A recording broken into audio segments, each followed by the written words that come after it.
everybody. This is Mohanraj and Rosenbaum Are Humans, a production of the Speculative Literature Foundation. We are here today talking with our good friend who we don't see nearly enough, Sofia Samatar.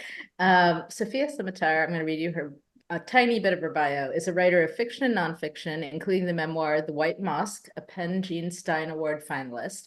Her works range from the award-winning epic fantasy A Stranger in Alundria to Tone, a collaborative study of literary tone with Kate Zambrino. So she's a writer, she's an academic, she does fiction, she does memoir. She is of Somali and Mennonite heritage, and she's just super cool, and we don't get to see her enough. So because Aw. she's very, very busy. It's true. So, all right. So, and today we're here to talk about her new, and now I'm gonna let me not get the title wrong. Her new novella, which is amazing, The Practice, the Horizon, and the Chain. So my only complaint is that I thought I was reading a novel and I blocked out 3 days to settle into it. And then 2 hours later I was done and I was like, damn Like it. what? What? So that's on me for not checking the length of the book before starting it on my Kindle, which of course doesn't give you as Gotta clear an look at the percent. indication. I know you Gotta have to look look at at the the percent. percent. I know, but I didn't. So anyway. Okay. It's the Ben, perfect length. I've done the intros. Why don't you start and jump in? That's your responsibility. Excellent. I have. Sophia, do you want to add anything to the intro or anything else you want to do to frame this discussion? Feel No, free. not really. Just to say Okay. thank you. I'm so glad to see both of you. And yeah, I agree with the part where we don't see each other enough. So this is really fun. Thank you for having me on. Excellent. Yes, totally. Um, I'm a big Sofia Samatar fan. I don't think you know how much I'm talking you up really out there. I'm often like, what have you read, Sofia Samatar? Um, and uh, I loved this. And if anything, it's like I don't have enough quibbles in a way. Like I was sort of like, no, it's perfect. But maybe the first thing to ask is like why you. I mean, I have some suspicions about why you took on this particular story or what it maps to. But I'd love to hear like the story of how it came to you and what it like how did you write the thing and what were you thinking? What sparked it? Yeah, yeah. Well, it's funny because I think, and this is not the first time this has happened to me, but often um, when you write something, you have an origin story that you're like, this is what it's Uh-huh. about. Yeah. And then later you're like, oh, wait, Right. no, it was about this completely other thing. So, I Mm. mean, Ooh, love it. the Yeah. first like in the moment for Uh-huh. me, so this book I wrote the first draft um in the summer. um well, no, it was a couple of years after, or I guess a year after the death of George Floyd, but that was sort of I mean, that was the catalyst in a lot of ways. Yeah. And not only the event, but the the reaction in the place where I was, which is a university. Mm-hmm. I work at James Madison University in Virginia. I've also worked at another university before that. And I say that to be clear that one really important piece here is that I'm not talking about my school specifically. I'm talking about Mm-hmm. all the schools. No And chains at really, your yeah, school? There's no yeah, and whatever. really all Yeah, institutions more broadly. But sure. anyway, so what happened all over the country and also where I am was a very rapid rebranding of institutions of Uh-huh. higher education as anti-racist. Uh-huh. Like your head was spinning from how fast everybody like Yeah, became an yeah. anti-racist. And I think there are some really good questions about the capacity of an institution to actually accomplish that in any Yeah, meaningful way. And yeah. so that was sort of I mean, that was where the idea started growing. And Uh-huh. then I attended a virtual conference because it was 2021 by the time I attended this conference. Um, at Boston College called Building the Fugitive Academy. And it was run by Huh. communication scholars. So I'm in an Uh-huh. English department, so this was outside of my specific field, Yeah. but the word fugitive immediately made me think of a wonderful book by Fred Moten and Stefano Harney called The Undercommons, which is the best book about the university that I've ever read, and it's Mm. online and it's free. You can just get the PDF. Cool. But anyway, fugitive is a word that is used. Fugitive study is a term that they use. And so I thought, oh, I have to go to that conference. And it was really amazing. And that was what then Mm. spurred the book. So that was the sort of in the moment. Mhm. Afterward, I realized, I've been working in higher education for 10 years. And Mhm. I think that in a lot of ways, that was the underlying, Yeah. like, the more long term thing that was happening in sort of my development as a thinker. Yeah. Yeah. Yeah.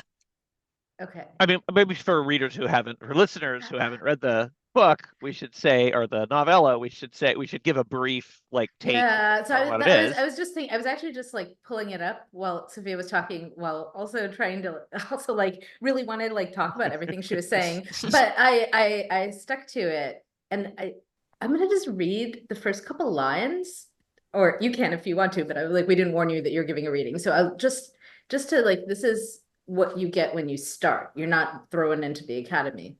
So this is the start of the practice section.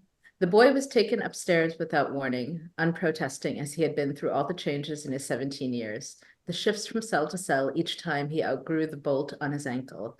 And the doctor came to exchange it for a larger one, an operation performed with a tool the hold people called the mallet, which jarred the whole leg and sometimes made the blood spray from the ankle bone, and caused a sense of queasiness and superstitious awe in the boy, who would glimpse, for the instant during which the bolt and chain were removed, the shiny and alien-looking patch of underexposed skin on his leg, which, according to the prophet, housed the seat of the soul.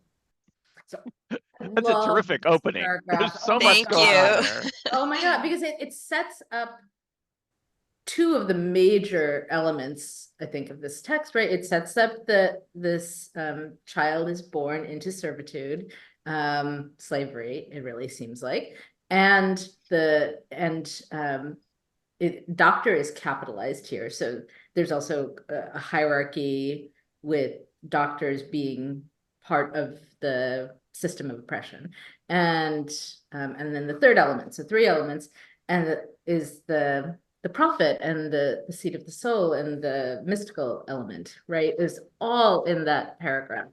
Um, And also the kind of mystical thing that's happening is that this very concrete, the soul is mhm, not like, something very flighty. It's like the part of your ankle that the chain covers. Like, right. and that sort of is interesting that it repeats throughout the text at various times, that it's like that's what he calls the soul. And it always, that's such a vivid image. And it's, yeah, I mean, And it also kind of it sets you up to know that so this much in the body. is going to be, like the there's a violence, there's a brutality that is not shied away from, right? The pain to the leg, the blood spraying from the ankle bone, the queasiness. So it really situates the reader in that uncomfortable place and says like, this is what's coming, so here we I want to go. I want to just Yeah. say, like, again, for people who are listening and don't at this point, they would know that they would have read that far and know that, but maybe for the discussion it's worth saying it's a story set on like an asteroid mining, like a Hmm. fleet of spaceships that are mining asteroids and kind of, spending a long time mining a set of asteroids and then going on to the next, and in which there are the chained who are down in the hold, like the person we just described, and then the sort of intermediate class of people who have like an electronic cuff on their leg that the hold people call the blue legs, and then like the people who just have names and they whatever. And then most of the book takes Hmm. place in academia in a college set on this spaceship, and upstairs it's very like there's cows and meadows and like running water, and then you know and there's something as a work of science fiction that I love about this, which is that it was this rarely happens, that like as I read it in terms of reading protocols, like I was first like, well, this is a somewhat fantastical situation, which is heightened for metaphoric reasons, right? Like I was sort of like, well, I mean, it doesn't initially. I was like, well, it doesn't make sense logically that you'd be carrying around heavy chains in a spaceship, but that's like part of the like increasing the gravitas of the whatever. And then as I read on, I was like, oh, this is getting harder and harder science fiction. Like this is more and more like, oh, that's 100% what they do. And so like we sort of imagine a future dystopia, like the Blue Leg thing where they have the little electronic things on their legs. That feels like, well, in a future science fiction dystopia, you'd have some technical way of doing it. But the fact that there's that tier and then under it there's the tier who have a big honking metal chain is like, oh, that like it stopped. It got more hard science fiction as I read. By the time I was like, by the time there's, at the end, I was like, oh no, that's just like this is a very well thought out future. Like that's like it all really fits together. And Well, the thank timing of that you. reveal is really interesting too. That it's like you are intended to have these questions so that by the time they're answered, is this too So, heavy? Oh, Yeah. And I mean, that's partly because, and something that I think, especially for the opening and for all the sections that are from the point of view of this boy, Yeah. he's everything is filtered through his consciousness. Yeah. And so you know what he knows. And what does he Yeah. know? He's a Yeah. kid who's down. And then because he is, brought upstairs on scholarship to attend university, he then he gets to see that, wait, there is another part of this ship, and starts to, he starts to understand the structure of the place Yeah. as he slowly gets more and more information about what it is. But thank you. I'm And happy he to hear quickly you say that. understands it. He quickly understands it better than the other main character, the woman, who's the academic. And you Right. always also everything you see is filtered through her. It's very much her perspective. And there's this wonderful divergence where at the beginning he's kind of this innocent who doesn't even understand what the upstairs is. It's mythic to him, and she has all the information. And then he quickly passes her, and they're quickly reading her perspective, and it's realize how distorted her perspective is, where he knows what's actually going on, and she's sort of still like taking like retreating into like these half measures that are consolatory but don't but aren't real on some level. Yeah. And I guess, yeah, and you're making me think about a couple of different things. I mean, one is that, yes, as we have, the whole book, we're switching between the perspective of the boy and the woman who's a professor whose father came up from the hold on scholarship, but she herself, and she's wearing this blue anklet because she's in that middle kind of class of people where the prison guards come from. And her mother's family is an old family of prison guards, but she has knowledge, she has information, she's a professor, but she does not have the experiential knowledge of the hold that the boy has. And so, yeah, the question of knowledge is raised. Yeah. And so she them. keeps sort of, she importantly misjudges like the motives of the people around her,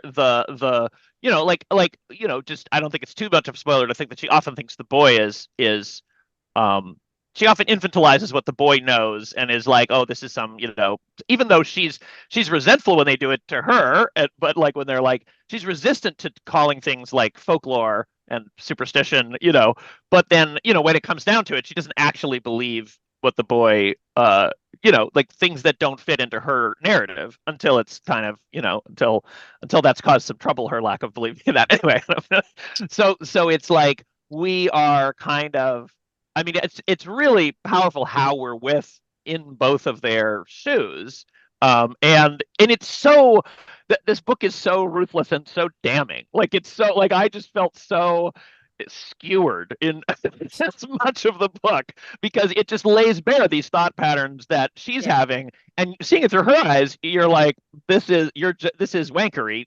Changing it from that her great victory is changing it from old knowledge and new knowledge to older knowledge and newer knowledge. Like, but I'm like, oh God, at me, right? Like it's so much. Like how much of our time do we spend on things that are performative in that way, right? That are like, well, at least I want to argue with you, Ben.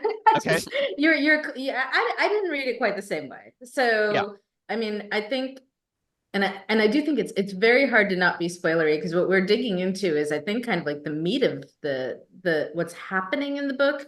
So in the novella. So I almost want to say, everyone listening, if you have time, maybe pause here, go read Pause, it, read and the then come story. back. It's really small. Yeah, Really Right small. then. You'll read it in no time. That's it's right. very short. Go get it. So because like my experience was almost what you're talking about, and maybe I'm just not far enough along on the path to consciousness. Because, but no, because so In I this met, episode, so Marianne is I, enlightened. no, so I'm an academic, right? So I'm, I'm reading this. I'm a female academic of color, maybe another generation removed from, my dad was a doctor, but he's from the village, right? So and grew up under colonization, right? So British colonization. So I have some similarities with your female protagonist, and one of the things that I found most uh, emotionally challenging but great was that shift, right? From when we get the start in the boy's point of view, then we're in her point of view, when we start to understand the ways in which her point of view is constrained. I guess I'm pushing back against the idea that the stuff she does is purely performative. It's I don't not. think it is purely performative, No, but I but I think mean, what happens is she keeps getting stopped and it turns but into, yeah, anyway, go ahead. Yeah. let me finish. Yeah, Yeah. thanks. So because what she does, among other things, the boy wouldn't have come up if she hadn't done what she did, right? So she does what she does sets some things in motion. What she Yeah. does opens a space. It's a very small space that he then is able to jam wide open, right? And so Yeah. so I think when I was reading this, I think, well, not while I was reading it, I was totally immersed. But afterwards, I was thinking about what happened when Said wrote Orientalism, Edward Said, and he wrote this book that critiqued the academy. It's like one of the founding texts of postcolonial studies. And he basically skewered all of his fellow academics and said, like, all of you who are here in Oriental studies, you're trying to study these people, but you are in the process reifying and these oppressive structures, right? And it's I read this in grad school, and I was like, "Wow, people must have been really mad at him," because he's basically saying your entire lives, your careers, everything that you value is a force for oppression. You have been co-opted by empire, et cetera, so on, right? And so it feels like this is doing similar work, but I don't know. I think it's important to hold that little space open that says, changing the name of it from new to newer and old to older is significant. It matters that she does that, because it opens up a little bit of a wedge. So I mean, this may be a quibble because I basically yeah. agree with what you're saying, and I do not mean I do not want to be. This is now where Sophia listens to us argue about her book. Feel Please free to go jump on. in. Feel free to jump in. But I don't think that the I do not mean to portray the woman as a patsy and the boy as the only reservoir of Yeah. truth. You're 100% right that what happens is the dynamic between them, which spoiler is the practice, right? Like is the or the horizon, whatever it is, the mystical thing that's happening is like they each have their role to play or whatever. Not that makes it sound. I think I've just butchered it because it sounds like it's foreordained or something. But what I mean is the resonance between them is the hero of the book, I guess, not either of them alone. So I'm not saying, of course, and I'm not saying that she always acts as the patsy, because I think there's this battle within her. She keeps remembering her father, like these memories, like these little clues that she has. Her father, the way her father looked when he drank the hold water that he ordered every night, like that's like a mystery to her, but it's a compelling mystery. It keeps pulling her, and the reason that the book moves toward freedom, the reason that she forms this alliance with the boy, are these moments where she does have this insight into what's going on, right? But I do think, just to quibble, that specifically the name the when she changed it from old to older and new to newer, and I mean I think I have her word on this because it's her reevaluation of what happened. I think that was a defeat. I don't mean that none of that kind of thing matters. I think it's the scholarship program is much more ambiguous. Those are two different things, right? Those are two different academic things, two different platforms Gil supported her on. The two different instances Yeah, where her no, mentor Gil supported her are the name thing and the name thing. I mean, I don't know. Maybe she's being too hard on herself, and it did destabilize something or whatever. But I don't. I'm not. I don't. For me, in my reading, it wasn't like that's what made the scholarship program possible. It was like those were two different things that they did, and that's an example of her sort of, um, being blunted. Like the thing that she's fighting for being offered this compromise proposal that essentially, um, So let is me, and palliative. so I'd love to ask Sophia's take on this, but I have to give one other piece of context, right? Yeah. So, which is, so I, because I don't know if you know, Sophia, I'm on school board right now. So I'm on the Mm, school board in Oak Park River Forest at the high school. We are a very mixed community ethnically. We have had historically, we're very liberal, but we get a lot of influx of Black families moving from really poor areas of Chicago to Oak Park, which they can barely afford, so they can send their kids to our schools.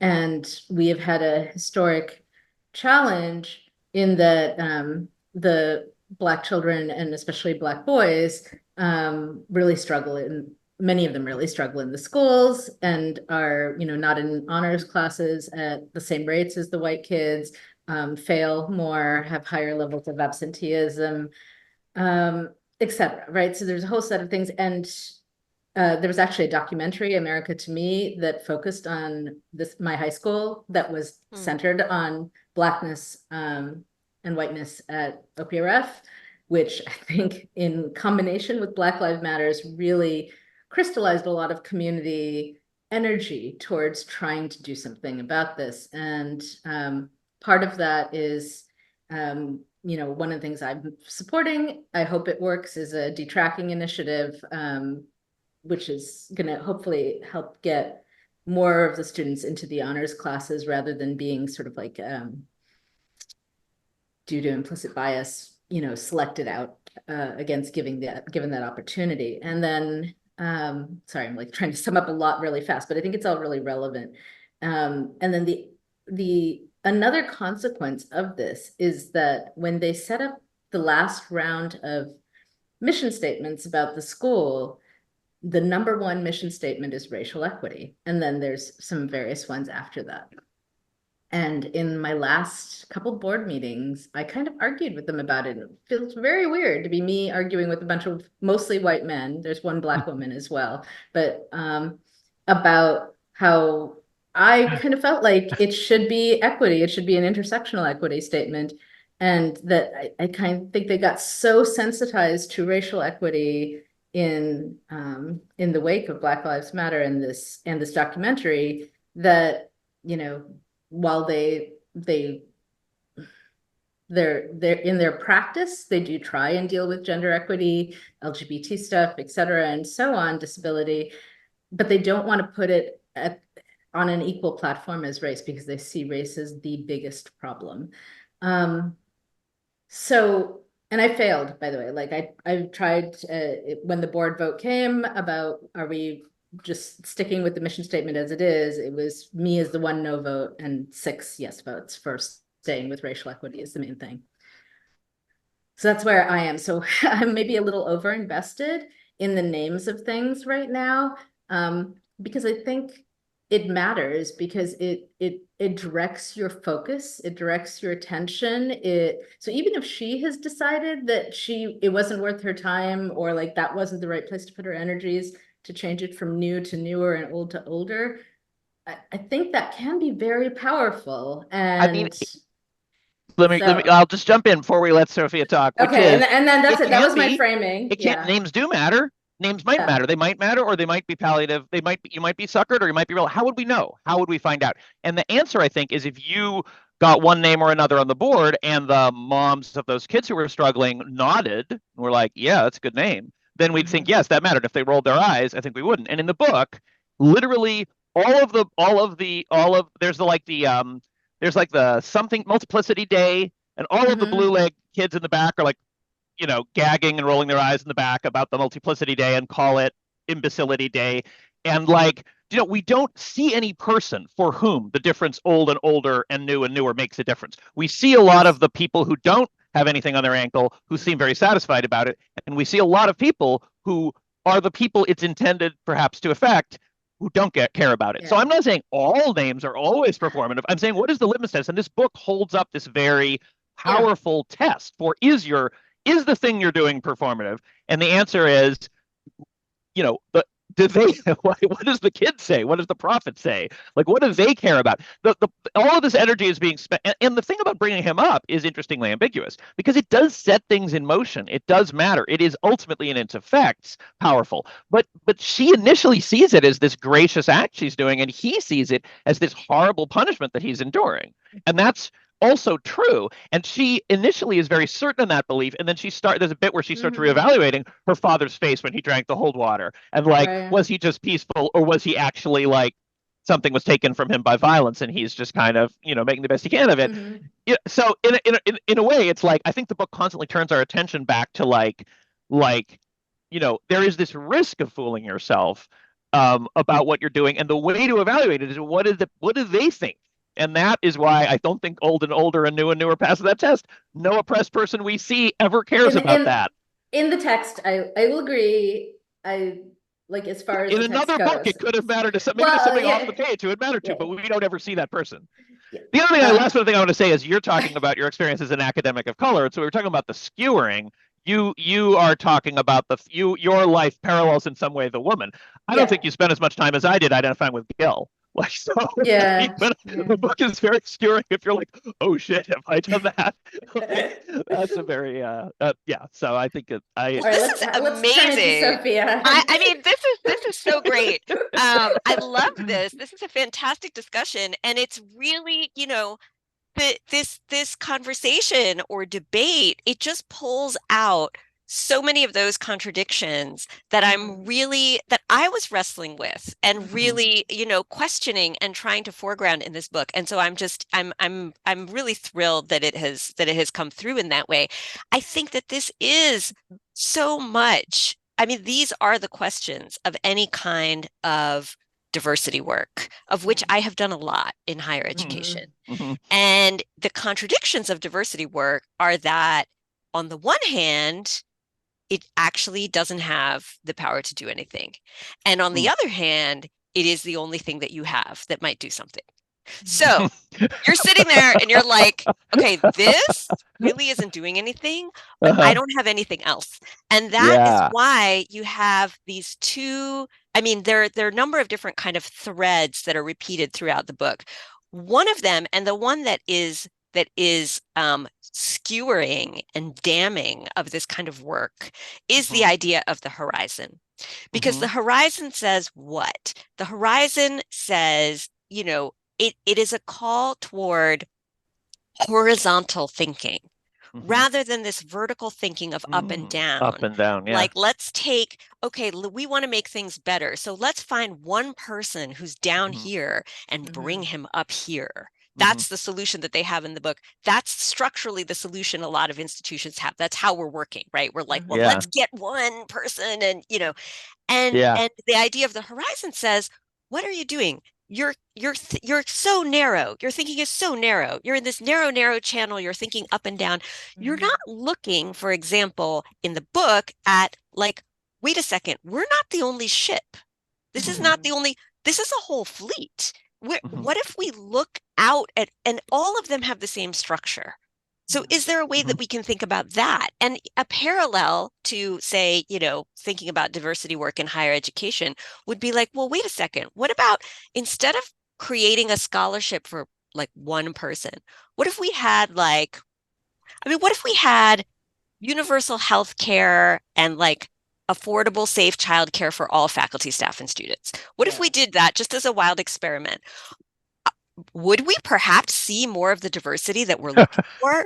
Would it like naturally kind of appear in the class rather than this like taking one by one? So that's looking out looking more broadly. And of course, the whole irony here is that these people are in space and they're still like upstairs, downstairs. Like, you're in space. Yeah. What are you, Mhm. like you've taken, but it's the power of myth, right? It's the power of that structure that they've taken from the Earth that they have destroyed. The Earth has suffered a climate catastrophe and we can't live there anymore. So now we're out here in space, but we're taking all of that with us. So that's the skewering side. Now, the other side is also a refrain through the book, which is start with one. Yeah. And that is sort of the, that's the ground of this mystical practice that they're doing is you start with one. You start with one what? One breath. Because if you just took a breath, then you're alive. And if you're alive, then there's something you can do. So something that small as a breath, that is akin to what Marianne is talking about in like that tiny, tiny thing you managed to do. Okay, it was not a good solution to bring one person up, but that was all you had. So do that. I mean, don't not do it just because it's inadequate, I guess is part of the thing. Like you still do it because you don't know what's going to happen. And you still try to find those little cracks and crannies and crevices within the institution that you're in. And you try to do something. And both of those things, this is not enough. And, this kind of has to be enough because it's all you have. Both of those things are true at the same time. I just want to introduce a third thing, though. I'm going to argue with you about your book, or rather, I'm going to allow your book to argue with you, because and I love the mystical thing about the practice and the breath, and that's incredibly. I mean, the main thing you're saying has so much power and beauty about the at least you're alive in this, and that's the boy's huge, he never the things that bother him are so different from the things that bother the woman. When she's in the most despair, he's like, yeah, we're doing good, we got, you know what I mean? Because she has these castles in the air of what she wants to achieve and what all things she's attached to, and she's in this model where she's afraid of going down and hoping she can get him up, and he's like, I don't even know what you're talking about, we're just here. So that's this incredible power. But in terms of the strategy, it's I just think I think that's those things are both true. And then there's also, I want to speak on behalf of the jaded elder and Marjorie. Okay, so there's the jaded elder and the Marjorie who represent a third strategy where because there are these, your book also has these moments where people are like, but if we can get you to sign on to the thing, and they're like, nah, no, I think that's bullshit. Do you know what I mean? They're persistently these voices who are because and the comment, the what is the other elder? There's the jaded elder and there's the humble elder. The humble elder. And the humble elder has this strategy of we're just gonna keep him happy. We're just gonna keep doing this. I don't want any trouble. We're gonna and he's providing all this solace, or I don't remember the gender of the humble elder, but providing all this solace and support to all of these people who are in the same situation. The humble elder's role is absolutely crucial. But the jaded elder is kind of there to be that's full of shit. There's a great moment where the jaded elder is where they're but now we have all this support from the people with individual names, from the mining people, to do this thing that you wanted to do. And the jaded elder's well, then you don't need me, I guess. The jaded elder is I know how this is going to go. And there is and in a sense that is sort of, you talked about Said and Orientalism. I mean, there's a moment to do whatever you can. And then there's a moment where what you can do is also to say, by the way, this is bullshit. You know what I mean?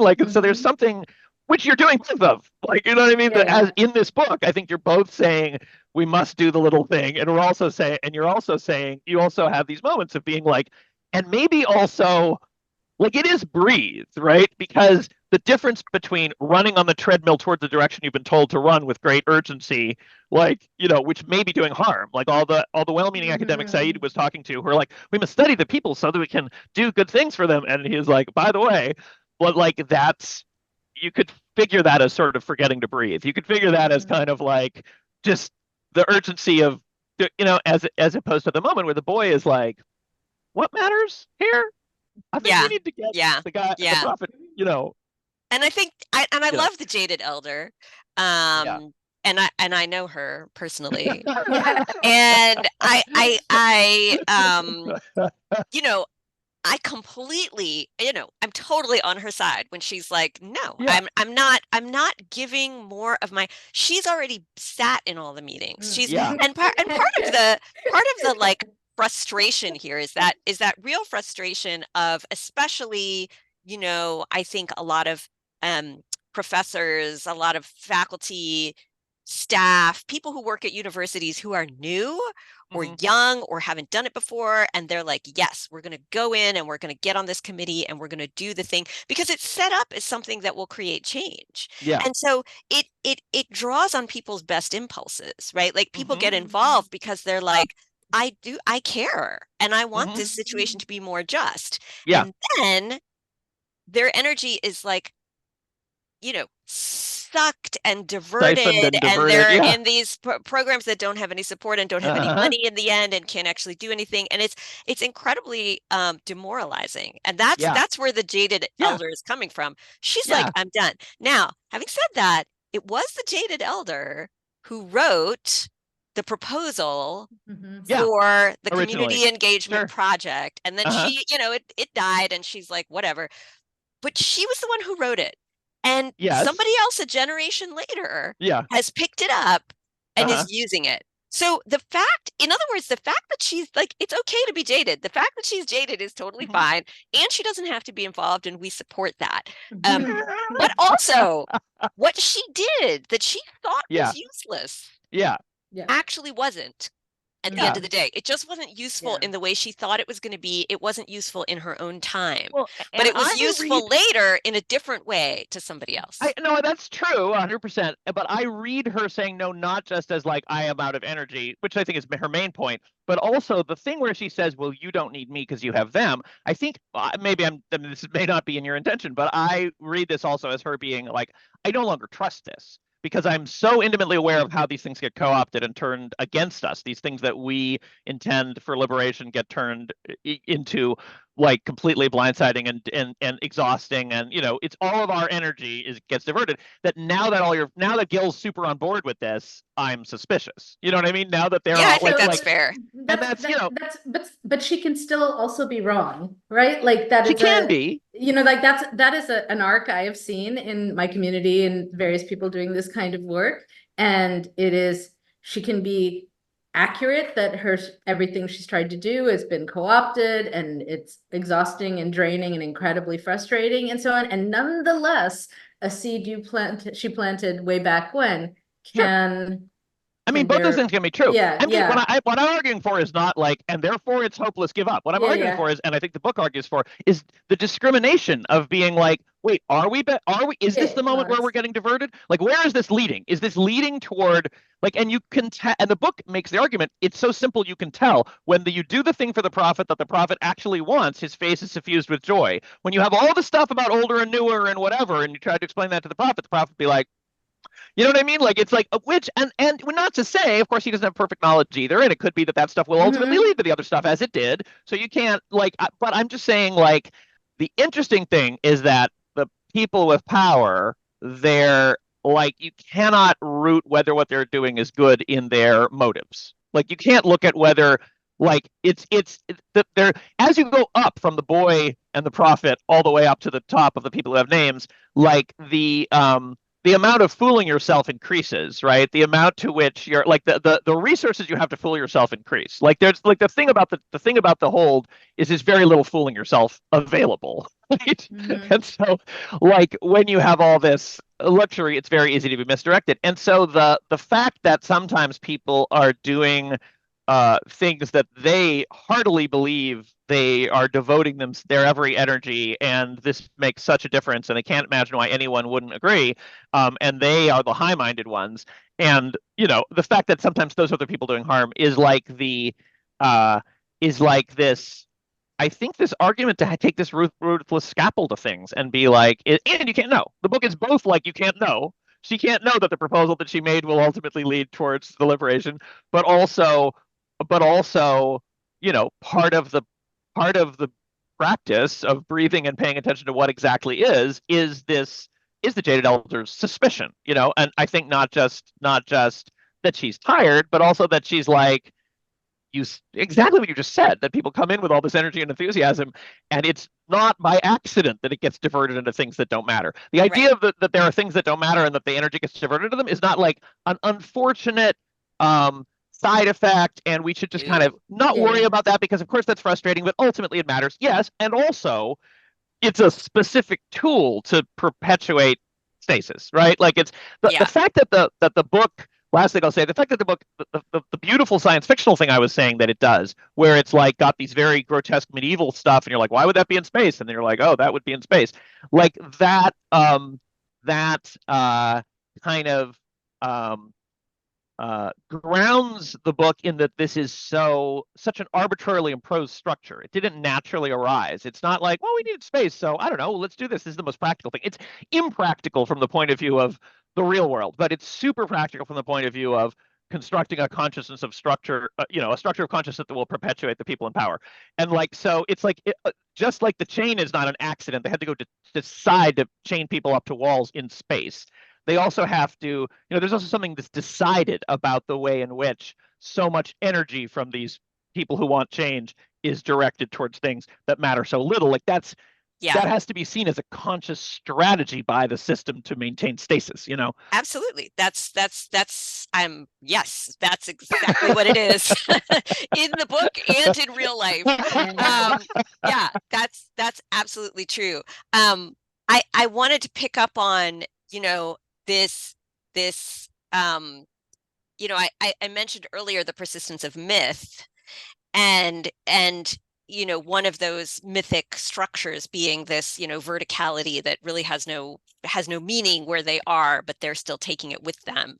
Mhm. And that's one of the things I was very interested in writing the book as well, um, was this idea of story as design. Mhm. Design is such a huge theme in the book. The way that the ship is designed, the way the hold is designed, the way the structure of the chains are designed, but also myth and storytelling as self-design. In other words, we're designing our own consciousness Mhm. through these repeated stories that we're telling. And that is, it can have all kinds of different effects. So there's the negative Mhm. of this kind of idea of up and down, but there are also, the prophet who is down under the hold, who has really very little except his voice, Mhm. his consciousness, his breath. People gather around him because he is carrying all of these old stories, and they are stories that are now so frayed. They're ancient stories. Yeah. There's the prophet Ezekiel. That's who he's Yeah. quoting, right? But Uh, they are so old. They've become so frayed over time. He's quoting the book of Revelation. He's huh. quoting Old Testament prophets Uh-huh. and talking about, the bones in the valley, these dry bones that will walk, and talking about the river of Mhm. life and the sea. And these people have never seen any of these things. Yeah. And at the same time, they have remained these sort of powerful Mhm. metaphors. And there's Yeah. something about, I mean, I loved what you said, Ben, about how really the character who's really doing the action is the resonance between the Mhm. boy and the woman. It's the resonance between people, and tapping into that resonance is the practice. Like, it Mhm. starts with breathing, it starts with being alive. Then it's awareness, it's concentration, and it's connection. And Mhm. that's where, it really gets very mystical, because Yeah. I knew that writing this book, this book is written for tired people, right? Like, this book is for people who are like, I can't believe I'm in this meeting again, or like, why am I like a grad student teaching this class all by myself, and I'm paid so little, and I have nobody helping me or giving me any mentorship? Like, it's for those people. That's why it's real small. You stick it in your bag, in your backpack, whatever, and you take it with you. Was my idea Yeah. in making it, that you have this with you, and you're like, yep, like somebody sees Mhm. me, like I Mhm. and because it's for tired people, that's why, along with all of this critique and the the Mhm. skewering and the Mhm. sharpness, Yeah. It also needs to be like It's a full of hope. space romp. Yeah. Yeah. You know, and it's not Yeah. a romp. Like it turns, Yeah. it becomes this like, Yeah. yeah, it has that element to it as well, which was Yeah. Yeah. Yeah. Yeah. which was an important piece for me because I Yes. feel that that's yeah, I feel that that's necessary, and I feel that that's something that you can do in science fiction. That like Yes. it could, because it's not an essay Yeah. about diversity work in higher Right. education. Like No. that's not what it is. Right. I could And write that's that. I didn't. I wanted to say that earlier, that like I think it's amazing that you managed to make a book that this is this gripping and visceral and like classic science fiction adventure about academia, because I don't know that I've ever, it's not that there are no I mean there's things that are said in academia. Actually, Jump Space has a bunch of stuff in academia, but like uh it's often like, I don't know, it's often like there's the dangerous part, like there's a war over here, and then the academia is kind of like where we go to consider what happened. And Mm, the fact of academia being the battleground, I'm not Mhm. saying I've never seen it, but it's like there's something very powerfully, it sort of reminds me in some way, I mean this is totally different, but it sort of reminds me of Molly Gloss's Dazzle of the Dazzle of Day, Day. Yeah. in that it's like, I didn't think you could do that in space. You know what I mean? Yeah. It's Yeah. like a Yeah. Mrs. Yeah. Brown on the spaceship expanding of like what you can talk about in science fiction while completely using the resources of science fiction, where it's like these images that are amazing, looking in one direction of the stars and in the other direction there's this massive human flesh, like that, like these images that science fiction provides, and also the shenanigans that science fiction provides, the sort of like Muad'Dib moments or whatever, yeah. which is, is like just, in a way this is like, I mean I've read a lot of your other stuff, and in a way this book, I think very, I assume very, as you just said, I think very concertedly or on purpose, like is very squarely genre science fiction, more than a lot of, like, it's actually not sort of like on the edge of literary fabulism or something. It's like, this is a science fiction story. And I think, for precisely what he's like, it brings the tools of science fiction to bear. So I want to Yeah. throw two more things in. I know we only have you for another half hour, right? 40 minutes. 40 minutes. Okay. So I'm going to throw two more things into this discussion. One is I'm thinking about this concept of taking a breath, and what it made me feel was those moments when, like when I was on the library board and we did a day of equity work, we brought in somebody to help train us, and we had these conversations. We spent a day kind of like having these very uncomfortable conversations, right? And to me, that feels like taking a breath, here, I frame myself as, a brown queer woman in academia, immigrant, etc. But I'm not Black. And um, and part of, for me, those conversations was sitting with the discomfort and listening to Black women talk about their experiences and understanding how different that really is in many ways from my experience, and becoming the Gil character in some ways, right? Like, or realizing the extent to which I am, um, from class privilege and whatever else, in that position. And so I'm curious whether that you see that as part of your sort of framework of taking a breath and kind of like pausing to like reevaluate where you thought you and your work fit into the institution, and then the changes you're trying to make. And then the other thing I kind of wanted to throw in, when you were talking about DEI work in the academy, and how often you're asked to do this massive thing, please, undo the effects of slavery in America, on, for all of your students and the academy as a whole, and with no support staff. Um, I wanted to throw in something. I recently had a conversation with the superintendent of our school, and so the high school is large. It's 4,300 students, and when I came on the board 3 years ago, we had a director of equity who, he was the second in that position. The position was created post Black Lives Matter. And he seemed great. he didn't stay with us. And when, and I don't remember whether that was personal reasons or what exactly, but when the new person came on, she had a different title. So Dr. Latanya Applewhite, she is the executive director of equity and student success. And I was talking to the superintendent about why that was, like, why did we get rid of our DEI person, our person?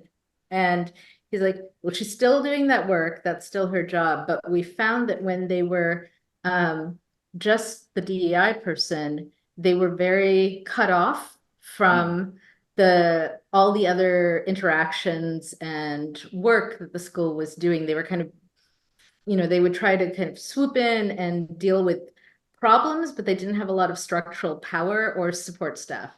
And by putting student success means like all of the support services we offer, the counseling, the tutoring centers, et cetera, so on, is now part of her purview, right? So now she's got this much more overarching position.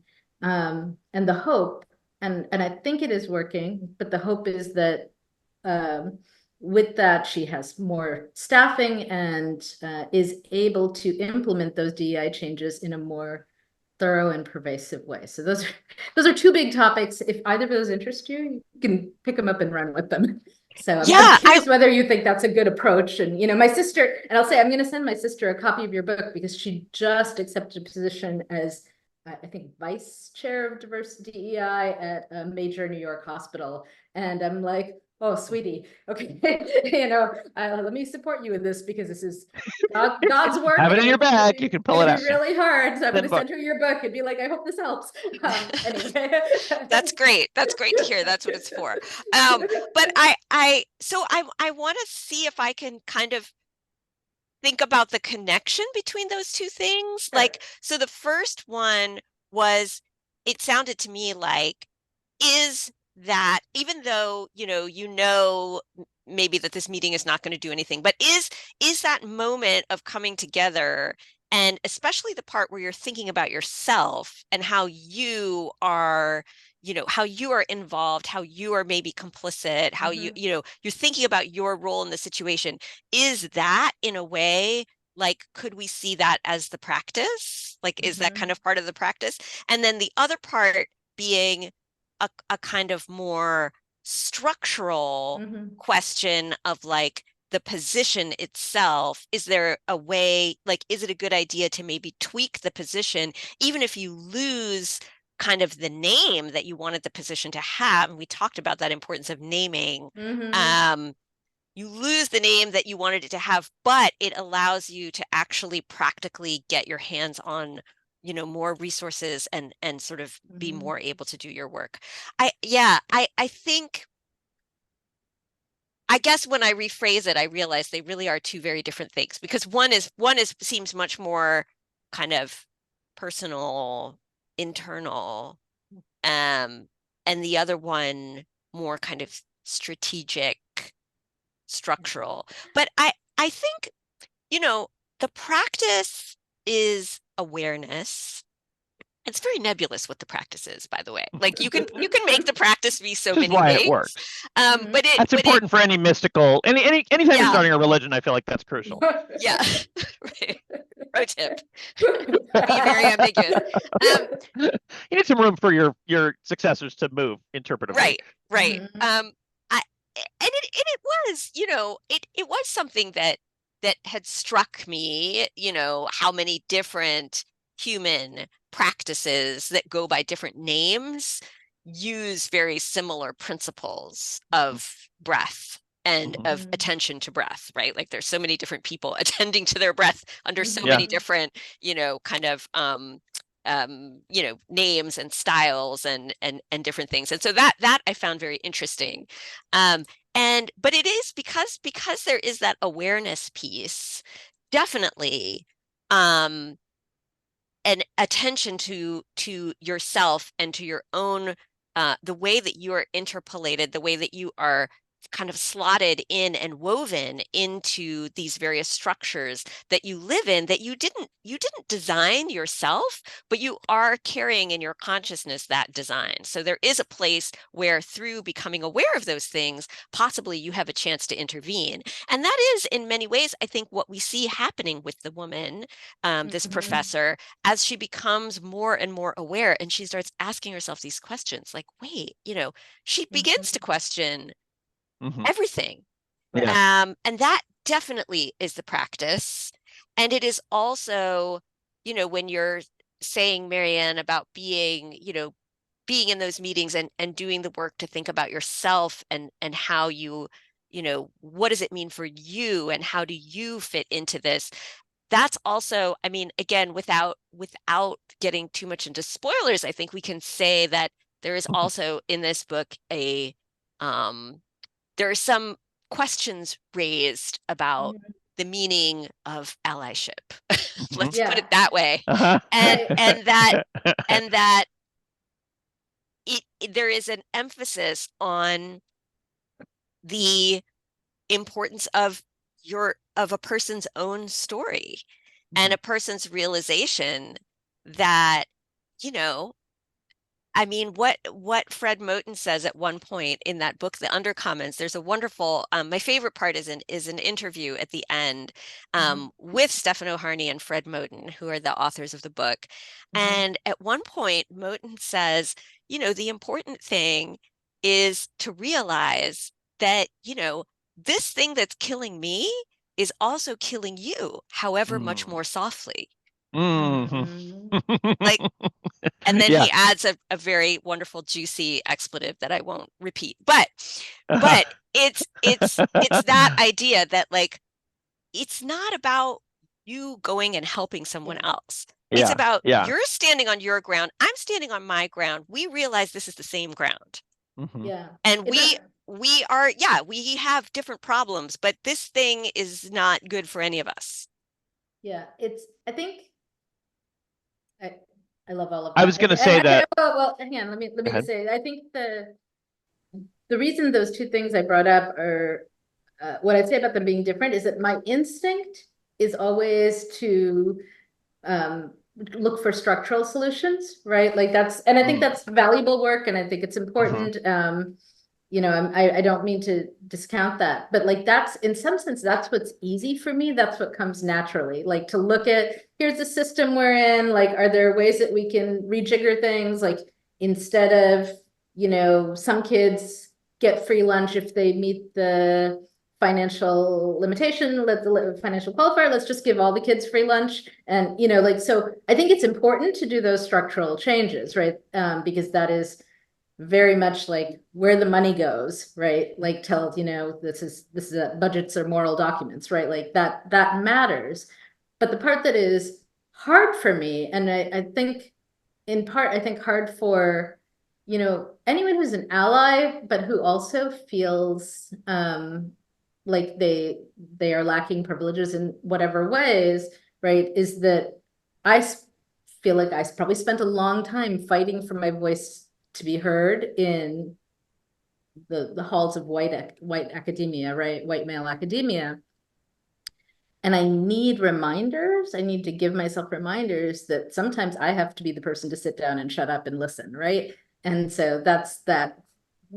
And that's difficult. Like that is emotionally difficult in a way that, like, the other piece is very brainy and analytical and structural, and like that comes more easily than the, like, oh, I'm gonna sit with this discomfort here of like, oh yeah, I really am complicit and I'm contributing and doing harm. And I think your metaphor about we're all standing on the same ground made me think about Nalo Hopkinson said to me once, racism is a sea of shit, and that we're all swimming in, and when you're swimming in shit, it's inevitable that some of it gets stuck to you. And I that has always been really useful to me as a way of, to some extent, kind of like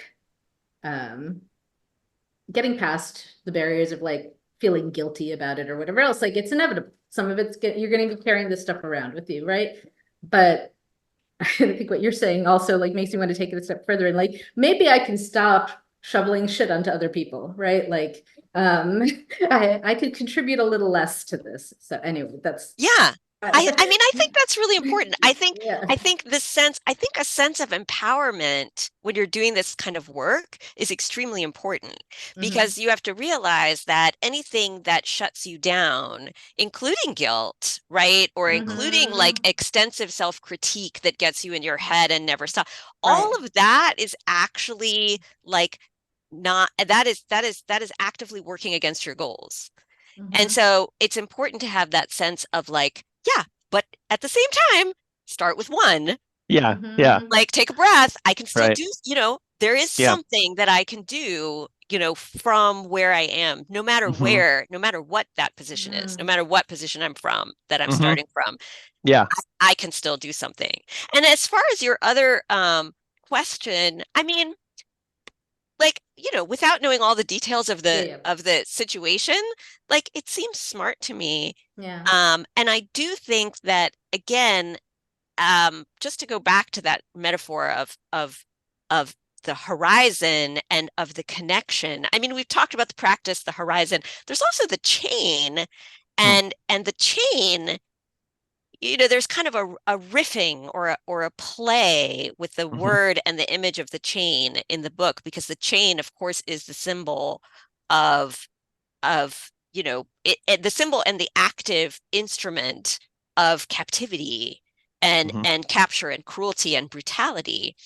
The chain is also the notion of connection and Mm. connecting people together, which winds up, which is kind of Mm. the only way to do anything, right? Yeah. Right. And And and it's so, and it's used to carry people. I yeah, love I loved Yeah. that. That was so Right. The wrapping powerful. them in the chain and yeah, Yeah. or it's used. separate the people, the kids fighting, or like there's all Yeah. this Mhm. And like ways in which dancing, they it's, have chain yeah, dances that they yeah. do. So there are all kinds of things that are happening with the chain, but a way that the horizon and the chain kind of come together in the boys' thinking is at one point in the line, the chain of being is not up and down.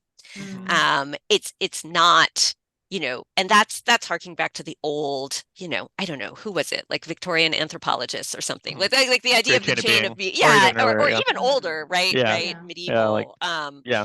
yeah, idea that, there's God and then there's man and then there's, I don't know, God the and then the woman king and and then the, right. yeah, and then all the other people and then like the bugs and whatever. And so there's Yeah. this vertical chain, and to turn that horizontal is to say, okay, we're going to look at this in a different way, but we're not getting rid of the connection. We are Mhm. all connected. We are all, I am Yeah. like connected to, like, I don't know, the banana and the shark and the, like all the things. And um and that is, you know, ultimately, like, I think that what that would say to the question you raised, Marianne, is that broader is better. Mhm. There is a part of the book that is speaking to the idea of many different kinds of narrowness, including like academic specializations that are really tiny, but that Mhm. also might go to like, names and jobs that, Mhm. staff positions that are just in charge of tiny, tiny Yeah. things. And it's all kind of fragmented. Yeah. And that the idea that if you can connect more of those pieces together, um, then you might be more empowered to do something. Mhm. Well, and also I think what the thing that the horizontality came to mind when Marianne was giving this example about being director of inclusion. I think there's also some studies that like after post Black Lives Matter, when like businesses were like, now we have a C-suite level director of inclusion, that's like least correlated with anything actually happening, because that person's like this isolated figurehead who's like, we did a Mhm. thing, but like they don't have a staff, so or whatever. Even if they do, like they're like exactly as you said, like they're separated from the operation. Nobody trusts them because they're only here to come and criticize. They don't actually give you stuff, Mhm. so give.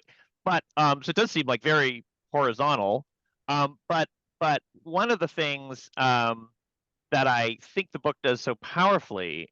And again, I think this is sort of super core science fiction and also rare in science fiction, which is really a sweet spot, is like because the book is so concerned with consciousness, because it's so much about everybody, we're always in these people's narratives, we see what they see, and the options that they have are the options that they see that they have. and so on, that, I think often science fiction suffers from this problem of like, we're going to give the princess a sword. We're going to give somebody who's like got a lot of overt, obvious power. That's the person we can imagine will make the difference. So the general and the whatever, like that's the person who we're going to, or if they are like from the bottom, they're going to quickly become the chosen one or whatever. Do you know what I mean? Like it's sort of like, um, uh, it's hard to think about like, the people who are on the bottom having agency. And the thing that's so amazing about this is that because we've had this very sharp focus of how the woman is constrained in a way the boy is not, and the people who don't have any kind of chain connecting them to anything are weightless. Like the metaphor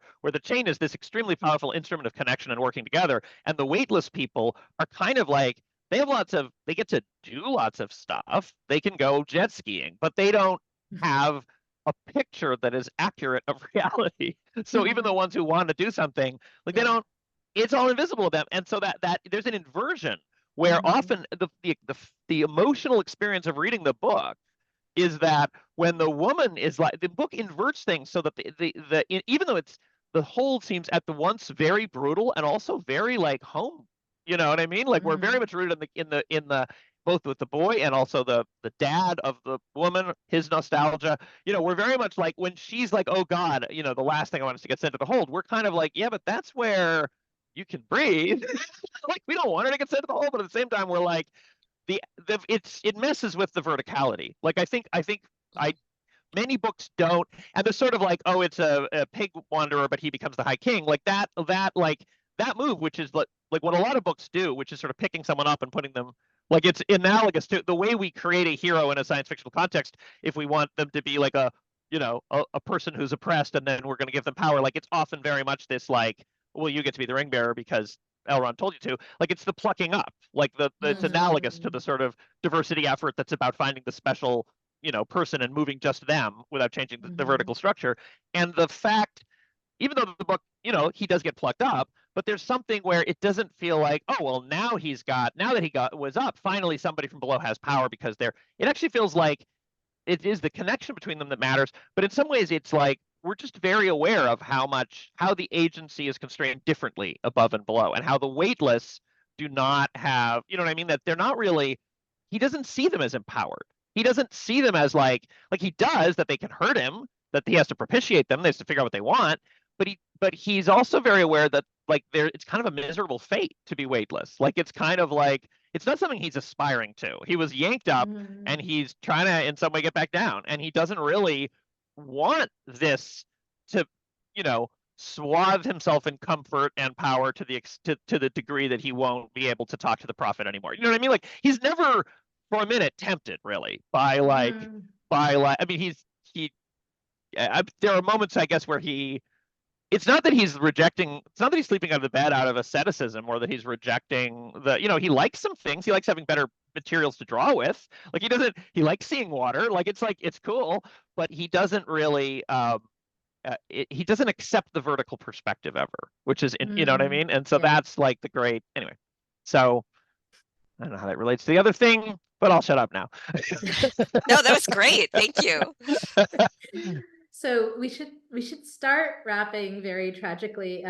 So I'm gonna give Sophia a heads up. I'm gonna be sending you a note asking whether there's any chance I can get you out to Chicago. I'd love to have you come talk at UIC and also at OPRF at the high school. So I have actually just bought like 3 more copies of your book, because I was like, oh, I should give one to the superintendent and I should give one to the chair of my department. So anyway, thank you.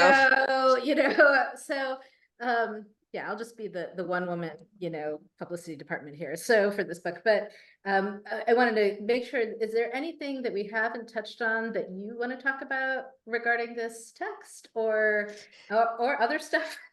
We can talk about other stuff if there's something new you're working on that you'd rather talk about, or well, I did want to pick up one thing that Ben said very early in this conversation, because I thought, yeah, that's really true. And I liked it, and I hadn't quite thought of it that way before. And it was right after you read the opening paragraph, Marianne, and we get at the end, that patch of skin that the prophet said housed the seat of the soul.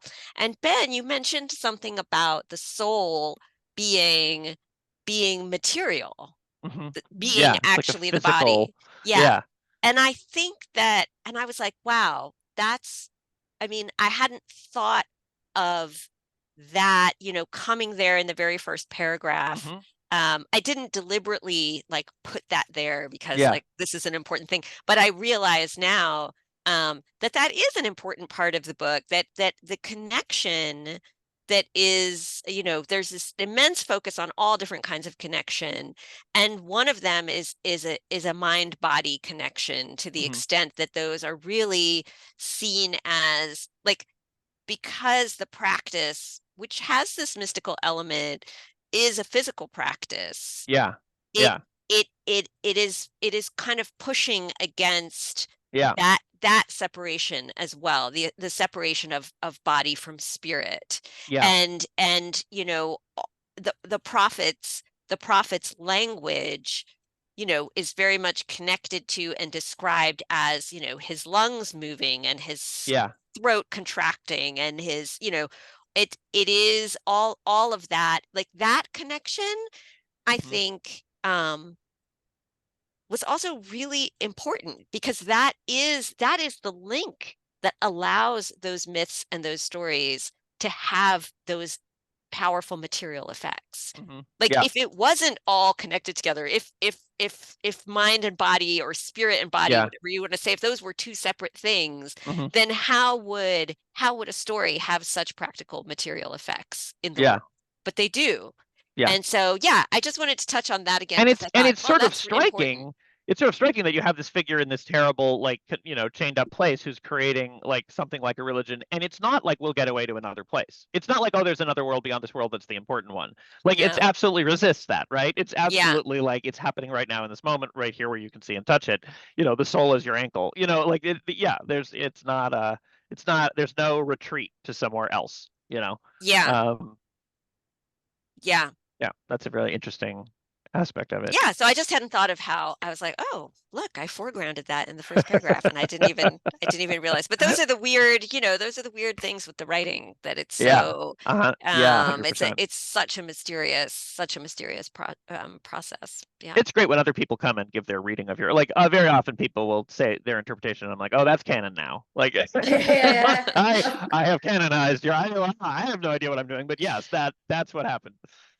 I don't know how much more time we have. Maybe we just have to wrap up immediately. But I did want to ask something about the, like, specific. If there's anything you want to say about the, we immediately dove in on what it means, and like, but if there's any, like, telling the story of the writing of the book that's like more about the material conditions of it, or like where you sold it and what it was like, working with whoever it's from or whatever. If there's any of that you want to call out or talk about, sometimes that's, or process things, like what was hard about it, how long it took. I don't know. We're always interested in that kind of thing, because this podcast is very diffuse, but one of its audiences is sort of like aspiring writers and people who are who want to hear sometimes about the nuts and bolts. Well, the nuts and bolts of this one. So this was, I guess it was like 2 years start to finish, but that included all of the editing. I mean, that included like first time pen to paper all the way to book in my hand, which for me is like lightning fast. Because I average 9 years to write a book now. And that's, I mean, I have the average of 9 years because this book only took 2, you know what I mean? Like, so right, you brought it down considerably. So this was like, this was a big success for me in that way. Single digits. Very exciting. And I wrote it. I didn't know when I started how long it was going to be. I kind of hoped that it would be a short story, because I was like, I really can't do another, it was like, it was written between. So I had written my memoir, The White Mosque, and I was in the editing process for that. But I wasn't, for me, like, there are things that are really great and exciting about editing. But it's not composition, and composition is what I really love and where I really live. So I'm not happy going for a very long time just editing. It's not enough. And so then I was writing this like kind of inside the White Mosque as I was still working on that. And so this was my composition. It was like my happy place, Yeah. to go and to be writing something new and fresh. But I did hope that it wouldn't be too long. But then I realized, after getting a few sections in, I was like, well, I'm probably looking at something that is going to be Yeah. at least novella length. I wanted to keep it tight and not have a lot of dangly loose ends. Yeah, but I could tell that it was going to be a bit longer than a short story. And it took, I want to say the first draft was like maybe 3 or 4 months, during which I read a lot of Faulkner. Hmm. I happened to be reading Faulkner already because I was on this quest to figure out what happened. Basically, I wanted to know, how does somebody write a novel as bad as Soldiers Pay? And 3 years later, The Sound and the Fury. I was like, how does that happen? What was he eating, drinking? Like, what was going on? And so I was reading Faulkner. I was reading all of Faulkner in order. And then one of the things that was very interesting to me was, Faulkner's language, Southern language, the coming together of dialects in the South, including Black dialects, and how that is kind of filtered and makes its way into his language, often through sort of scenes in churches, or through the language of the church, where those things meet and mingle often. And I thought that was really interesting. And so in language terms, like, that's what I was sort of studying and thinking about language, I guess, almost as kind of the practice, like this thing that kind of doesn't really belong to anybody, but it flows and it mingles and it can move from one place. And I was like, what if we take this and then we channel it back over here and into a story that certainly, is not like anything that Faulkner ever devised, in terms of its plot and the ideas. But that would kind of siphon off, or be part of the flow and the tributaries of that language. So that was what was going on the language side. And then, I thought about sending it to be published online, which in a way I think would have been really cool, just for people's access to it. But then I also thought, what about a little book? What about a little book that you could have? And I thought, I haven't done that before. I haven't published a standalone novella before. And I thought, I like that idea. And so my agent talked to Tor.com, and I worked with Ellie Goldman there, who is amazing, like really, really good editor. I had a great editing experience with Ellie, just very sharp, very like, not interfering, but asking really good world building questions. So Ben, when you talk about like, oh, this is actually like, things make sense on the ship and it works as science fiction, Ellie is to thank for a lot of that, because Ellie would be like, but what's the relationship between like the university and the mines? Like, and I was like, oh wait, oh my God, like those kind of big world building things. Because I was fine with like, I was good with the granular, like the characters and them in the scenes and all of the stuff that was happening. But then Ellie would be like, but then how does this like broader, bigger thing connect to this other thing? And so that was super, super helpful. Yeah. So I loved working with them. I'd never worked with them before, but they were great. That's terrific. There's some wonderful things about that world building, like the images, like I won't spoil anything, but the water, like that's sort of like the professor's vision of the water, and how like how its design, like the design aspects, and then like the other half of that and its effects is like great. Ellie's been my editor for the short stories I published at Tor.com, and Ellie's been nice. terrific. Yeah. So shout out to Ellie. We love you. Yes, absolutely. Well, should we start wrapping? What else? Is there anything else you'd like us to point people to? I think everyone should go back to Stranger in Alondria, where it all started, and start with reading that, because it's delightful. That's amazing. Yeah, very. But also Tender is terrific. And I have to say, I have ordered but not yet read the latest, like the published White Mosque, but but I critiqued I think You probably did. pretty You read it in early version manuscript. of it. Yeah, Yes, like you read an Mm. early I version. think it was pretty early version, and and I was just excited when you were like, my memoirs at White Mosque, and I was like, I remember pushing for it to be a memoir. Yeah. I remember being like, more memoir. But so I don't know what Yeah, it was or well, whatever, but I can't remember which draft of the many yeah, you read, but I am sure that what was published is very different. yeah. Well, Yeah. it was amazing, so I'm looking forward to picking it up. But I think a lot of the stuff. I mean, what the I love Walk Dog, and I love Welcome to East Africa. And what's the dystopian Mennonite? Is that Oh, there's a yeah, that's actually a novella which is in Tender. it's in It's in Tender, my yeah? collection. It's the It's called last thing. Fallow. Fallow, yeah. Mhm. That's Yeah. wild. And that has in some ways interesting resonances, I guess. I don't know, but it's Yeah, I think it yeah. does. I think it does. Yeah, and it's my, it's my other like science fiction novella, I Yeah, guess you it's could say. dystopian. Yeah, yeah, It's your a other space dystopian. dystopia. Yeah. Well, and I guess I should also mention that I do have a book coming out in August. That's Oh, I should probably something you probably should say mention. that.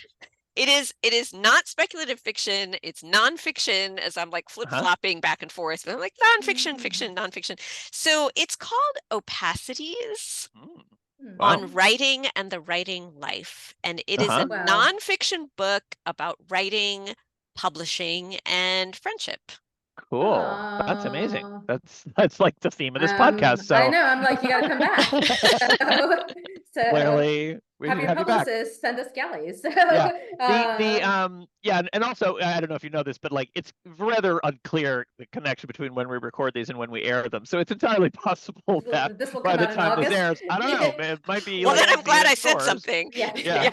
Yeah. Yeah, we often we're figuring that out. So Wait, I had something. Oh, I had one last question for you, which is, I'm thinking when you were first introducing all of this at the beginning and you were talking about the Fugitive Academy, I was like, dang, I wish I'd been plugged in enough that I had heard about this because I wish I'd attended. And so right now, where are there communities that you would recommend for people who are maybe doing DAI work, whether it's in the academy or not, or just people who would like to be part of these conversations or to get support of like-minded folks? I don't know. Yeah, Any and community recommendations, if you have any? I don't know. That's so hard, Marianne. Like it's so Yeah. hard there's so many things happening all the time, and yet Yeah. nobody has figured out really how to effectively communicate these things. Yeah. And I can't even remember how I heard about that conference. I think that it might have come through my email because so at James Madison University, where I am, every February, we have a Black Studies conference. So it's called the African American, and Diaspora Studies Conference.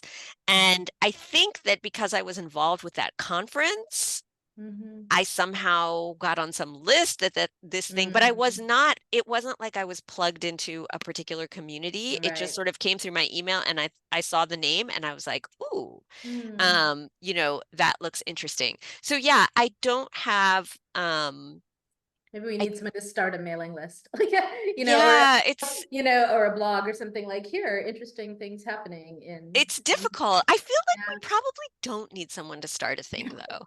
That's my feeling. My feeling is that probably we don't need another one.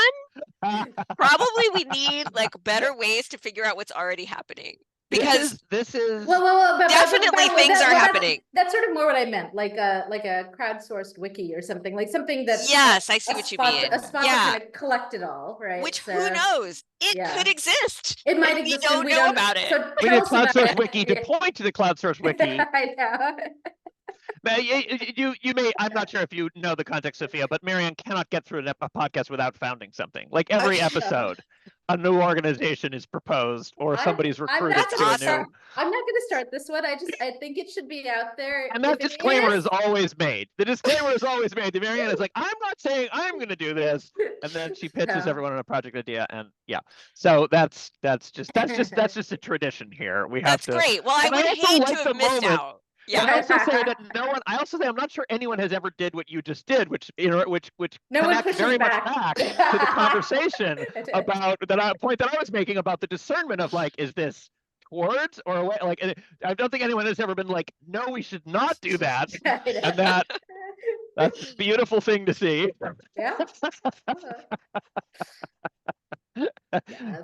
And this is why we have these conversations, right? Yeah, well, Like, and I think it's a really that push and pull Yeah. of like, what if we had this thing? And it's like, do we have too many of these things? Like, is a Yeah, wonderful yeah. like that's the practice. So Yes. you're seeing it So what live, I folks. really need is someone to shut down my bad ideas, right? So I don't think it was a shutting down. I think it was No, more I of a mean, like I like Nor a bad beware of this- idea. no. but I was Yeah. It's more like beware this yeah. this pitfall, Yeah. like the beware the pitfall of like, it's also possible to have too much scurrying, Yeah, like yeah.